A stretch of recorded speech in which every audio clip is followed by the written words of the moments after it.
আল্লাহ আপনি আমার বোন আসিয়াকে জান্নাতের পাখি বানায় দেন। আল্লাহ আসিয়া ও একটা শিশু, আল্লাহ নারী হয়ে উঠবার আগে, মেয়ে হয়ে উঠবার আগে আল্লাহ তার সাথে আল্লাহ আমরা নিজেরা পুরুষ এই পরিচয় দিতে আল্লাহ লজ্জা হয়। আল্লাহ বাসায় গিয়ে যখন আমার ভাগ্নির পাশে একটু শুই, আমার ভাতিজির কাছে শুই, আল্লাহ এখন নিজের কাছে লজ্জা হয়, শুইতে পারি না। আল্লাহ মনে হয় আসিয়ারে যে ধর্ষণ করছে, আল্লাহ এই বদমাইশ পুরুষগুলো তো ওর আত্মীয়, আল্লাহ ওর বাপের বয়সী, আল্লাহ তারা এই বাচ্চাটারে ধর্ষণ করার জন্য আল্লাহ 5 ইঞ্চি ছিদ্র করছে, আল্লাহ শরীরটাকে ঝাওয়া বানাই দিছে। আল্লাহ এই রমজানে আপনার কাছে বিচার দিলাম, আল্লাহ এই যে জানোয়ার গুলো আমার বোনটারে দুনিয়ায় বসে এত কষ্ট দিল, আল্লাহ আপনি ওদেরকে দুনিয়া আখিরাতে এর থেকে 1000 গুণ কষ্ট দিয়ে আল্লাহ আপনি ওদেরকে কবরে নিয়ে।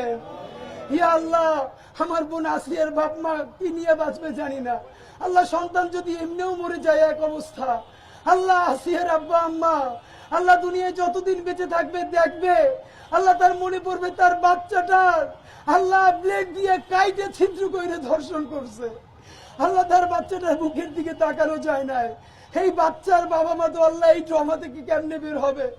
আল্লাহ আসিয়ার পরিবার যারা ওরে হাতে কইরে বড় করছে, আল্লাহ তারা তো কেমনি আল্লাহ ইফতার করবে, আল্লাহ ঈদ আসিয়ার আব্বা আম্মার কেমনি কাটবে আমরা জানি না। আল্লাহ আসিয়ার আব্বা আম্মার উপর আপনি খাস রহমত নাজিল করেন, আল্লাহ আসিয়ার আব্বা আম্মার অন্তরে আপনি রহমত বর্ষণ করেন।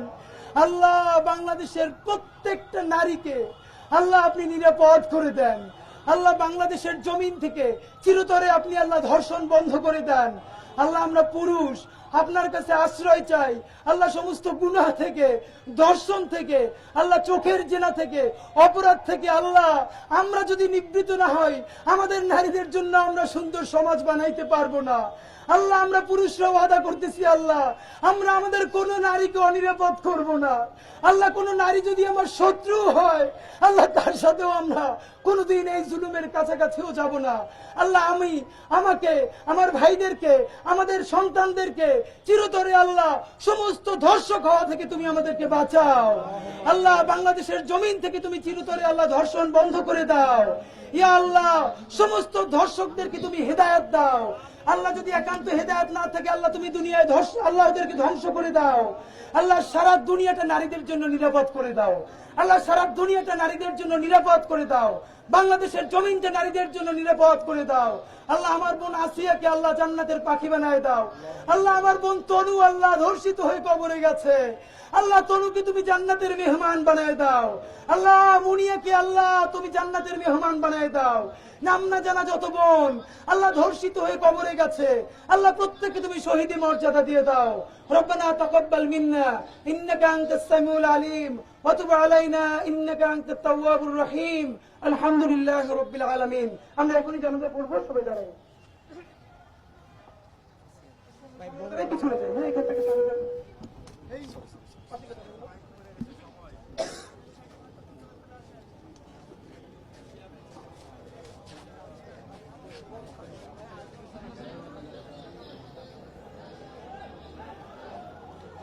এই মুহূর্তে এই পুরো জায়গাটিতে কিন্তু হচ্ছে যারা যারা আছেন ইনকিলাব মঞ্চের, তাদের প্রত্যেকে কিন্তু হচ্ছে এখানে অবস্থান নিয়েছেন। একই সাথে হচ্ছে এই যে কিছুক্ষণের মধ্যে গায়বানা জানাজা সেটির অনুষ্ঠিত কিন্তু হবে। এছাড়াও কিন্তু বলা চলে যে পুরো যেই শাহবাগ জাদুঘরের সামনে সেই পুরো জায়গাতেই কিন্তু হচ্ছে এই মুহূর্তে অনেকটাই শোকের ছায়া নেমে এসেছে। কারণ আসিয়া শিশু, যিনি কিনা হচ্ছে মাগুরাতে ধর্ষণের শিকার হয়েছেন, তার আত্মীয়, তার কাছের মানুষদের দ্বারাই সেই তাদের হাতে ধর্ষিত হয়ে কিন্তু তিনি আজকে মারা যান। যার কারণে কিন্তু সবার মধ্যেই একটি শোকের ছায়া এখানে ইতিমধ্যে কিন্তু গায়বানা জানাজা শুরু হয়ে গেছে। আর সেই গায়বানা জানাজায় কিন্তু অনেকেই অংশ নিয়েছেন।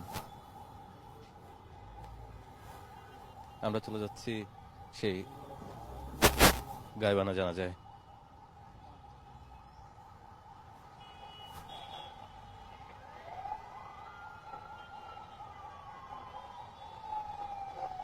আল্লাহু আকবার।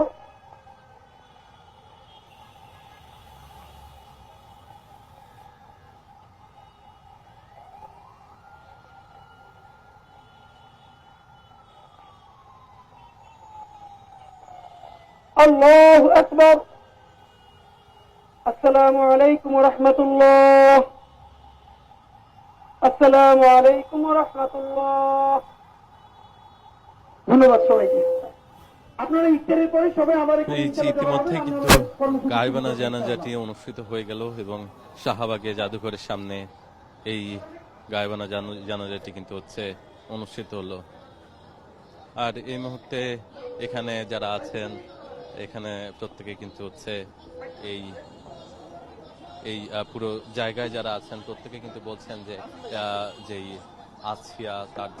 আসিয়ার যেই ধর্ষণের পরে যেই মৃত্যু হলো সেটির কিন্তু পূর্ণাঙ্গ বিচার এবং পরিপূর্ণ বিচার না হওয়া পর্যন্ত তারা এখানে থাকবেন এবং সেই বিচারের জন্য কিন্তু হচ্ছে তারা লড়াই করবেন, এমনটাই বলছেন ইনকলাব মঞ্চের পক্ষ থেকে। এই ছিল এখান থেকে শাহবাগের জাদুঘরের সামনে ইনকলাব মঞ্চের গায়বানা জানাজা সর্বশেষ পরিস্থিতি।